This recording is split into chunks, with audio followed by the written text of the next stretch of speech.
দ্বিতীয় পৰ্যায়ৰ পঞ্চায়ত নিৰ্বাচনলৈ মাজত মাত্ৰ দুদিন বাকী। এই সময়ছোৱাত প্ৰতিটো দলেই নিজৰ প্ৰাৰ্থীক জিকাই আনিবলৈ তেওঁলোকৰ প্ৰচাৰ কাৰ্যত তুংগত ৰাখিছে। সমান্তৰালকৈ গোৱালপাৰা জিলাতো প্ৰতিগৰাকী দলীয় নিৰ্দলীয় প্ৰাৰ্থীয়ে নিজক জিকাবলৈ যেনেকৈ নহওক কিয় তৎপৰ হৈ পৰিছে। আজি দুপৰীয়া প্ৰায় 1মান বজাত গোবিন্দপুৰ LP&ME স্কুলৰ প্ৰাংগণত নভালুকডুবি জিলা পৰিষদৰ প্ৰাৰ্থী আব্দুৰ ৰহিম জিব্ৰানৰ হৈ অসম গণ পৰিষদ দলৰ সভাপতি অতুল বৰা উপস্থিত হৈ এখন নিৰ্বাচনী প্ৰচাৰ সভাত কাৰ্যসূচী চলায়।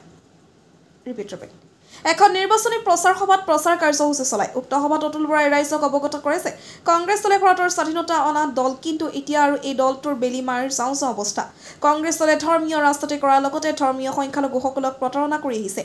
এইবাৰ পঞ্চায়ত নিৰ্বাচনৰ পিছত শূন্যৰ পৰা মহাশূন্যলৈ গতি কৰাৰ উপৰি শ্মশান যাত্ৰা কৰিব। আনপিনে ভাষণ প্ৰসংগত তেওঁ কয় যে যদিহে এইবাৰ আব্দুৰ ৰহিম জিব্ৰানক ভোট দি জয়যুক্ত কৰিব পাৰে তেতিয়াহ'লে আপোনালোকৰ সকলো সমস্যাৰ সমাধান আমাৰ চৰকাৰে কৰি দিয়াৰ লগতে মই সকলো সমস্যা সমাধান কৰি দিম। গোৱালপাৰাৰ পৰা জিন্তু নাথৰ report, north east frontier news. মই ভাবো যে সম্পূৰ্ণ বেলেগ হৈছে, কাৰণ লোকসভা ইলেকশ্যন আৰু পঞ্চায়ত নিৰ্বাচনৰ মাজত পাৰ্থক্য আছে। পঞ্চায়ত নিৰ্বাচনটো হৈছে একেবাৰে স্থানীয়, এখন সৰু চৰকাৰৰ কাৰণে তেওঁলোকে ভোট দিব গঠন কৰাৰ কাৰণে।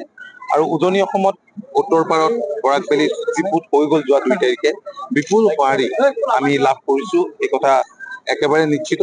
গতিকে অহা 7 তাৰিখে অনুষ্ঠিত হ'বলগীয়া নিৰ্বাচনতো আমি একেই সঁহাৰি পাম বুলি আমি ৰাইজৰ পৰা আশা কৰিছো আৰু আমি নিশ্চিত হৈছো। আজি ইয়াৰ আগে আমি কৃষ্ণাইত এখন সভাত আমি অংশ ললো, ব্যাপক সঁহাৰি আৰু একেই সঁহাৰি ইয়াত আব্দুল ৰহিম জিব্ৰা, তেওঁ ZPC প্ৰাৰ্থী আৰু AP প্ৰাৰ্থী সকলো আছে।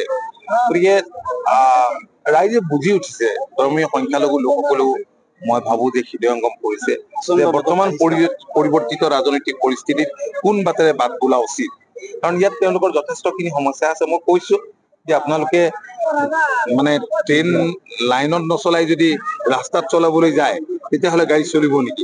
গতিকে যি ৰাস্তাত গ'লে গাড়ী চলে সেই ৰাস্তাৰে আপোনালোকে যাওক। আৰু মাননীয় মুখ্যমন্ত্ৰীয়ে ৰাজ্যখনৰ সমবিকাশ সদায় বিচাৰি আহিছে, ৰাজ্যখনৰ সৰ্বাংগীন বিকাশৰ কাৰণে কাম কৰি আহিছে আৰু তেখেতৰ যি ইচ্ছা, তেখেতৰ যি ৰাজনৈতিক ইচ্ছা, ইয়াৰ প্ৰতি সঁহাৰি জনাই আমাৰ প্ৰাৰ্থীসকলক বিপুল ভোটত জয়ী কৰাবৰ কাৰণে আমি আহ্বান জনাইছো। প্ৰচণ্ড ৰ'দত তেওঁলোক আহিছে, তথাপিও ৰাইজ আহিছে। মই ৰাইজক বহুত ধন্যবাদ জনাইছো আৰু তেওঁলোকক কৈছো যে আপোনালোকে জিকাওক, আমি একেলগে ঈদ খাবলৈ আহিম। ধন্যবাদ।